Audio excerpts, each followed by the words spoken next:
Hello, hello, Kaci Brown here. I am thrilled to welcome you to the Brace for Impact podcast. I've been incredibly blessed to work with and coach some of the top entrepreneurs, CEOs, and marketers in the industry. And do you know the one thing that they all had in common? They didn't wait for the perfect time, but hit the ground running. They learned to see opportunity in motion and just leap. I created this podcast to help other entrepreneurs own their calling, expand their influence, get uncomfortable, embrace the growth of the journey to leave an impact on the world around them.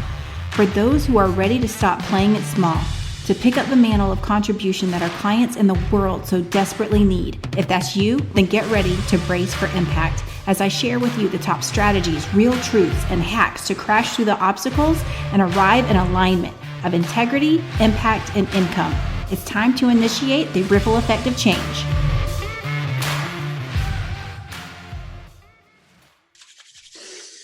All right. Hey, everybody. I'm Kaci Brown, and I have a very special guest with me today, Dave Scatchard. He is a former pro NHL hockey player, and he's going to share all of the teams that he played for because I don't want to do any of their names butchering or an injustice. But Dave is just an incredible person through and through. His story is amazing on the way that he just has fought so hard just to grow and to develop into an amazing person, which you'll see when he shares his stories. It's like, getting into the NHL, it's one of 700 plus, and it's such a defining moment and an achievement. But what the thing about Dave is, like, I would argue that's not even his greatest achievement. His greatest achievement is where he's at right now and the way that he serves people and helping them unlock their true potential and just leveling up at a whole new level that they thought that their life would even be. So Dave, thank you so much for being here. And the things that he's created, and we're going to be talking about how he transitioned into the Mind Flow method and the Big Life coaching program. But to get started, Dave, I'd really just love for you to share a little bit of your background and how you transitioned from that NHL career into what you do today. Wow. Thank you for such a beautiful introduction. I could say all those same wonderful things about you. I truly love you, Kaci. You are one of the most generous human beings that I've ever met, and you serve at the highest level as well. So I love it that we get to work together. I love it that we get to play together and have fun. And that's ultimately what it's all about. And when I was trying to make the NHL as a young boy, somebody asked me the other day, like, man, that must have been so much work. And yeah, it was a ton of work, but I never ever thought of it like work. I was playing. I was trying to perfect my craft. I was trying to figure out ways to do things differently, or make a different move, or shoot the puck a different way, or skate faster, be stronger. And I never once stopped the presses and said, oh my goodness, this is such hard work. Like, I don't want to do this. Like, I could see the end goal and I could see what was so important. And I knew it was my destiny to go there. And when I had my eye there, the rest didn't really matter. I was willing to do anything that it took to get there. So, I was very blessed. I got to play from 97 to 2011.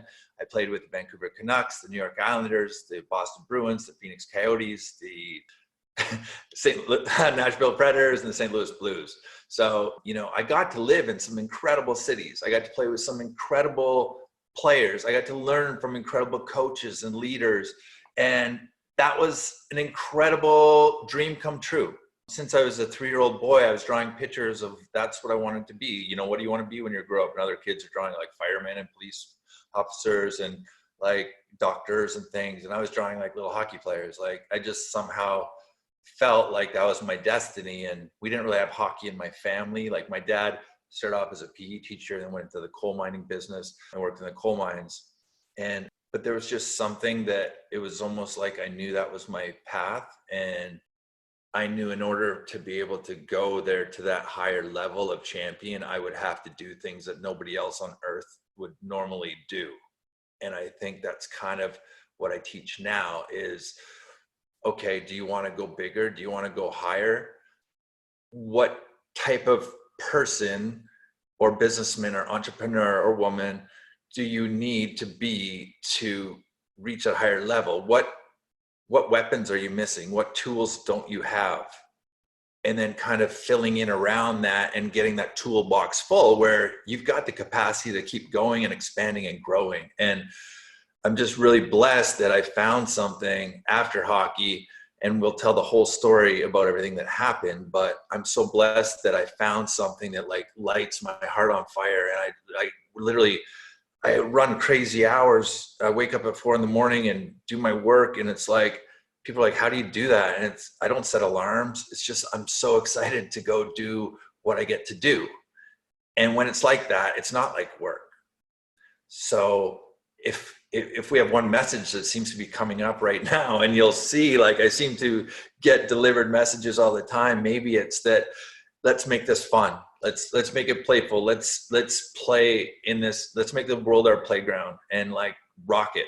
And, you know, that's kind of the motto that I try to get people to come back to, because oftentimes when they're struggling, it's become a job, or it's become work, or they're punching the clock and they hate it. I don't want that for anybody. So anyways, thanks for having me, and anything you want to ask, anything you want to do, I am an open book. Let's rock and roll. That is awesome. I'm really most excited about just, you know, I think at your core, you have that drive and you have that dedication and you have that mindset. Otherwise you wouldn't have had that grit to get through. Cause like you said, it is work, but at the same time, when you pair that dedication and that grit and that just unbridled willingness to go the distance with what you were truly created to do, like it doesn't feel like work a day in your life. And me and my husband, we've had this conversation, and I feel the exact same way about what I get to do is listening to you describe it. It's like, I feel like it is like, it lights me up. It doesn't drain me. I'm not defeated at the end of the day. I love waking up and serving and helping others break through to their fullest potential. And usually it involves creating something that they're going to serve someone else with. And I mean, I can't think of a better way for me to serve the greater good into that capacity. So can you walk us through like what was the shift going through hockey to get to where you are? Because I know your story. I think it's absolutely incredible and so admirable on so many different levels, but there's many here who may not have just that lens to see you in that background and what you've really overcome. Yeah, I mean, I guess I'll come out with it because I've got a book coming out shortly, actually, and I'm telling the whole story. So it's sort of freed me up to tell the story without fear of judgment or worry or doubt, because I just know that there's a reason and a purpose that it happened to me. And, you know, I had a great career. I got to play with, like I said, amazing people and learn so much. And I was really proud of my accomplishments. But I over towards the end of my career, I started getting a lot of concussions. And after my fourth one, I stopped playing for like a year and a half. I just felt like I had vertigo, like something wasn't lined up correctly with my body. And I took a year off. I went and worked with the National Hockey League Players Association, and I was helping players through that. And then I found a doctor that did these crazy injections through my temple into my brain, and he did all these adjustments and put balloons up my nose and cracked the front of my platelets of my face out and did all these alternative treatments, did mega dosing of vitamins and all these IVs and stuff. And it was like 4 or 5 days of that. And after feeling like off balance for a year and a half, I worked with this guy for 4 days, and all of a sudden I felt like, wow, I'm back to my old self. And I went for a 5-mile run. And I hadn't been able to do that because I felt just like dizzy. And after that run, I'm like, holy smokes, I think I can make a comeback. And I decided to come back. I don't even know if you know this whole story, but I decided to come back. I called the Canucks for a tryout. They were nice enough to give me a tryout. I had a month to train. I hadn't worked out in a year and a half. And all of a sudden I'm going up against the best in the world and actually competing and battling for a job. And I actually thought I played well enough to earn a spot, but because I went from 0 to 100 miles an hour, my groin muscles in my legs were just so tight, and I was pulling them and straining them. And I asked for a day off. And the day that I asked for a day off, they just released me because they said they couldn't wait for my groins to get better. But they told me that I played great, and they'd let the other teams around the league know that I could play again. So I decided to make this comeback. Nashville said, we'll sign you, but you have to start in the minor leagues, which I was only played 28 games in the minors my whole career. Now I'm like 34 years old and have 600 games under me. And I got to go down and start with the minors and play with these kids, which was a whole nother experience. But I made it back again. I basically made the NHL twice. And things were going along pretty well. And I scored 24 goals in 20 games, or 20 goals in 27 games in the minors or whatever it was. And I was getting called up and down, and things were back on track. Played another year. And at the end of that second year, I took the biggest hit of my life, and I passed. I actually left my body. I could see it laying on the ice. I could see the paramedics working on me and putting me on a spinal board and wheeling me off as I was leaving my body. And I literally entered this black tunnel that scared the heck out of me. And I had no idea what was going on. And, you know, I don't want to, it's kind of a long story, but I entered this space that I can only describe as like heaven. It was pure love and pure grace that like literally brought me to my knees, because I was just so overwhelmed. It was so overwhelming because it was like the love of a mom or a dad or a parent times like a million. And when that love was just flowing into me, I just started bawling, and I couldn't believe how incredible it felt. And I felt no weight. I felt no stress. I felt no injuries. I felt no burden or doubt or worry or anxiety. It was literally like just being free and expansive. The light was flowing into me, but it was exploding out of me forever, like as far as I could see at the same time. And I couldn't grasp it, but it was the most amazing feeling ever. So I'm just like, oh, what's going on? And then I didn't even like ask any questions for a couple minutes. And then I would think a question and the answer would just come to me like instantly. It was like this dialogue that was going back and forth. That was just incredible. I literally was just overcome with joy and bliss. And I'm like, oh, I'm like, this feels like perfection. Everything felt perfect. Temperature. There was no attachment or weight of any kind. So you could just like, you could take a breath and breathe for like forever. Like an in-breath just kept going. It was amazing. And all of a sudden I kind of like started to figure out like what's going on. And I'm like, am I dead? Like what? But I wasn't worried. I wasn't scared. I was like happy. And then I'm like, this is, I guess, okay. And I started to have this dialogue, and like, you know, it felt like the light was holding me, like almost like a child, and like stroking my hair and saying how proud it was of me, and it's okay, and I didn't need to worry anymore, and I'm home, and all these beautiful things. And I was just like, I just allowed myself to be loved in a way that maybe I hadn't in a long time. And it was just like, I could just like let go. I could almost let go of everything. And it was beautiful. It was perfection. And I was crying tears of joy because it felt so amazing. And I began like walking with the light, and it's like holding my hand, and it was almost like a little boy holding his dad's hand. And I was like walking with it, lit up, smiling, like pure joy. And then I had this, like, the only negative vision that I had was like this flash when I glanced down, and I saw an image of my 1-year-old, my 2-year-old, my 4-year-old on my casket, all wearing black. And the gravedigger was like throwing dirt onto the top of the casket, and it was like hitting my kids. And like, I froze, and I said, oh my goodness, like I can't leave them. Like, they're too little. I can't go. And I didn't know what to do. And then I'd think like, well, can I go? And then the answer was like right back to me. That seemed to be how the dialogue went. And it was like, well, you can go, but you don't have to. They'll be okay. I'll take care of them like if I was taking care of you. And then I'm like second guessing myself. And then everything was so perfect up there. I'm like, oh, I can't leave here. This is perfection.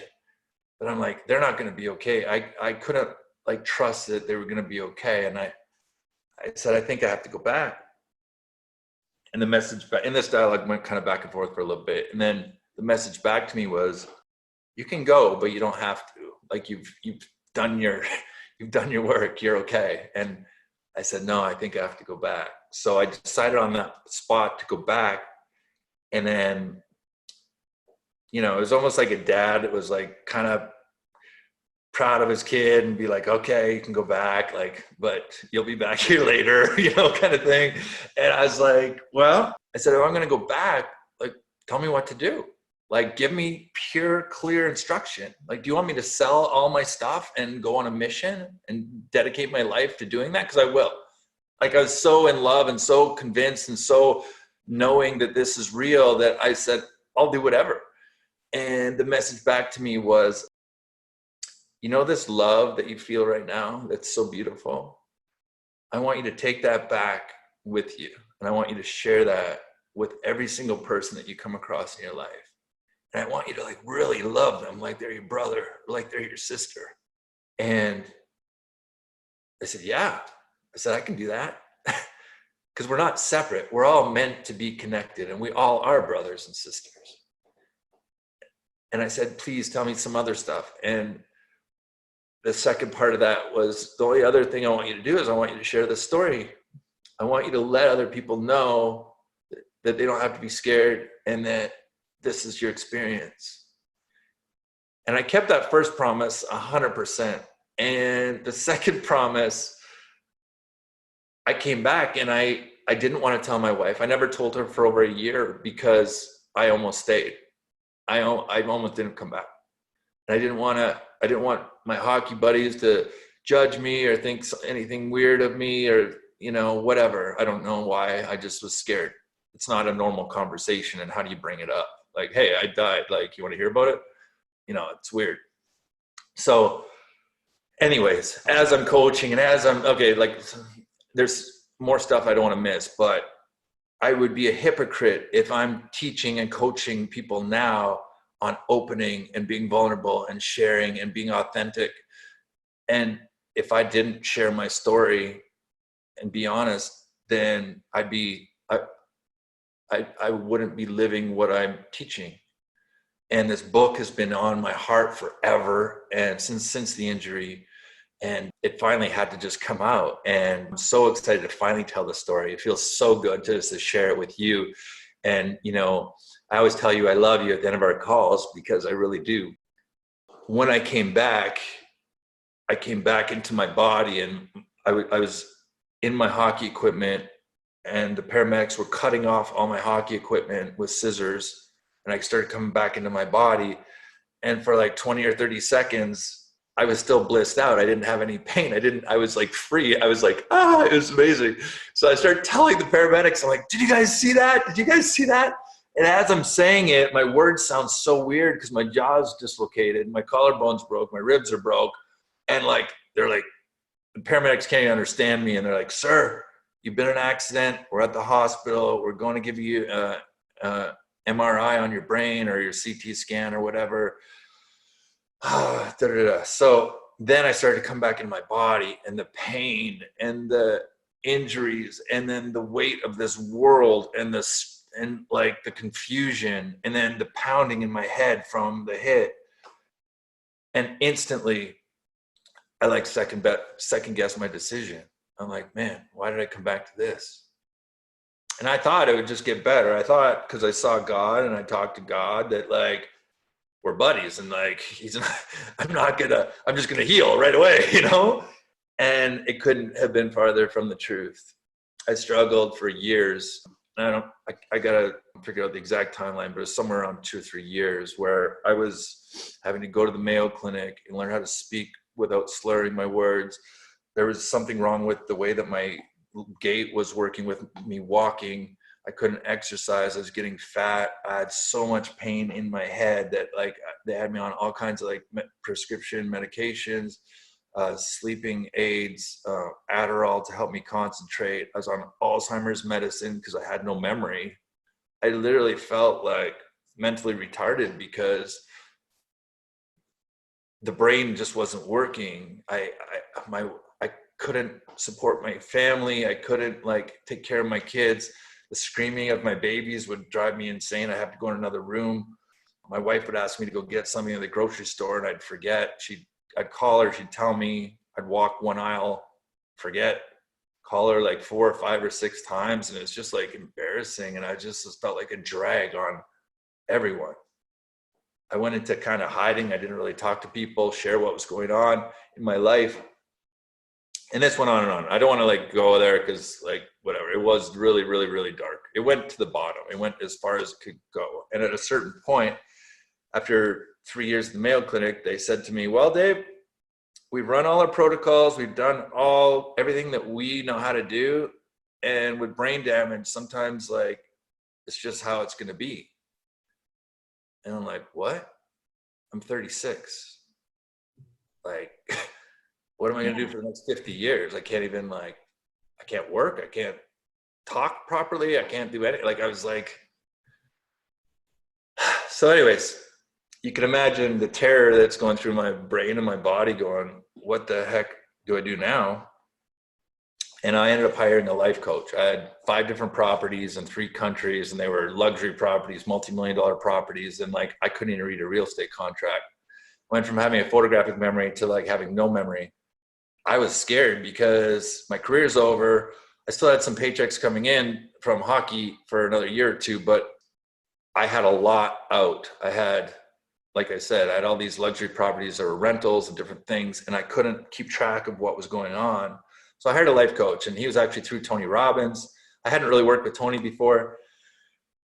I'll fast forward. He said, what do you want to do with your life? I said, I want to help people out of suffering. I want to help kids, succeed in life and school and sports. And like, I wanted to work with kids. And he said, well, you need to do this leadership program that Tony Robbins does. It teaches a lot of neurolinguistic programming and different psychological techniques and stuff. And I really think you should go there if you want to help people. At the time, I couldn't drive long distances. I couldn't be in the bright lights. I'd have to wear sunglasses when I went outside. Like, it was just awful. And I decided that day that I was going to go. The seminar was in like a week, and I just started driving to San Diego, and I had to pull over twice to have naps because it was so strenuous on me. And I remember I was getting close to San Diego, and I just said a prayer to God, and I said, man, I don't know why you've abandoned me, but like, I need you. I need a miracle. I know you're real. I need you. And I need a miracle this weekend, or I don't know what I'm going to do. And I don't think I would have killed myself, but I was in so much pain that it started to seem like an option that was like, and so I went right away. I walk in the front door. I run into a guy that recognizes me from hockey. He's from Vancouver, and he's Tony's brother-in-law, Scott Humphreys. And Scott says, Dave, you're not going to sit at the back. You're going to sit up front with the Platinum Partners. These are your people. They all, they're a special group, and we're going to let you sit up here for this event, and hopefully you join Platinum. I didn't even know what Platinum was. I didn't know anything. And the thing starts, and all this loud music starts going on, and all these bright lights, and people are jumping around, acting like crazy people. And it was so overwhelming to my system that I ran outside, and I started crying, and I'm sitting on the curb crying because I can't even be in this event that I just drove to. And I say another prayer, like, God, just let me get in there and let me get like something, like, let me find something that like helps. And I can't remember if it's the first day or the second day, but I did this exercise where we were trying to find the purest version of our soul. And this is something that I now teach. It's imperative, like, for everyone, I believe, but to find my purest version of my soul, little 5-year-old David that just loved nature and didn't fight people and didn't hurt anybody, and like hadn't been spanked and hadn't had my heart broken and hadn't had been bullied and all these crazy things that happen to us. We begin to stack layers of protection around our heart and our soul. When I moved away from home when I was 15, I was terrified. I had to start like building these walls around my real feelings because it hurt so much that I just had to like shove them down and turn them off. And I believe we all do that to some extent with armor or masks. And I had this like epiphany where I just had to start like ripping off all these layers of armor. And the rest of the group was kind of doing it. I would go to the back of the conference room, and I'm ripping off these layers of armor for legitimately like 25 minutes. The seminar started back up, and I'm in the back doing my own thing, and I'm crying and sobbing. I got snot bubbles flying out everywhere. I'm just like so into it, and I couldn't find little David. And I finally got down to the final layer, and I got down to the final layer, and I was like panicking. I'm like, I'll get you, buddy, I'll get you. And when I ripped off that last layer of armor, everything that had been turned off since the death experience came flowing back into me. And it was like, there you are. And all that love, all that light, all that grace, all that healing, just like started just like a waterfall over me. And I dropped to my knees and I was crying, and it was like, I felt like I was like naked. And, you know, I don't want to use the word born again, but it kind of felt like I was reborn, like something, like I was fresh again and clean. And I picked up little David from underneath all the rubble of my armor, and I held him up and I said, hey buddy, I'm so sorry that I buried you like that and hid you, but you couldn't have gone and done what we just did the last 30 years. That little David couldn't do those things. But nobody's trying to take my job anymore. No one's trying to fight me anymore. No one's trying to injure me or bully me or break my heart. I can literally like open up and let you like shine like a light. And the second that I did that, like everything changed in my life instantly. And I started to like be tuned in, and I started to get all these messages just flowing to me because I had no armor or filters on me anymore. All these messages that were like backed up. I could almost picture them backed up above all the filters and armor, and masks started just like pouring into me. And it was like sort of like explanations and reasons and things like that. And I remember going to bed that night, and I was just like, I was exhausted, but I was like energized, and I was brushing my teeth, and God started to talk to me through my own eyes, and he started saying like, I'm so sorry that you had to suffer like that. I didn't want to do that to you, but for the people that you're going to help, you need to know what it feels like to be in the bottom of the pit. You need to know what it feels like to be hopeless. You need to know what it feels like to be desperate and scared and depressed and anxiety and overwhelmed, because those are all the people that are coming to you. And now that you've learned those lessons, now that you've lived there for 3 years, now you can say to somebody like, hey, I've been there. I get it.